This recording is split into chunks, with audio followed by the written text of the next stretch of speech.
Hello. तो आज पीना था ओली को सूप और मैं रख रही थी मिर्च का अचार। तो मैं थोड़ा बिजी थी तो मैं घर पे सूप बना नहीं रही थी। तो मैंने उसको पैकेट वाला बना के दिया। तो मैंने लिया है चिंग्स वाले दो सूप के पैकेट, वेज वाले हैं।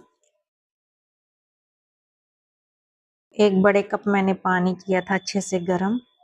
फिर दोनों पैकेट फाड़ के थोड़ा थोड़ा डालना है और मिक्स करते जाना, वरना उसमें गांठें पड़ जाएंगी। तो थोड़ा थोड़ा डालती जा रही थी और मिक्स करती जा रही थी।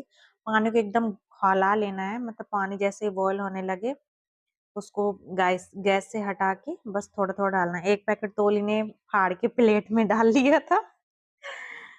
मैंने किया अच्छे से उसको खाने की इतनी जल्दी थी कि उसने सूखा ही प्लेट में सर्व कर लिया था।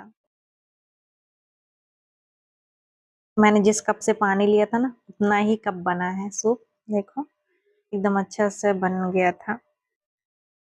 बस गर्मा गर्म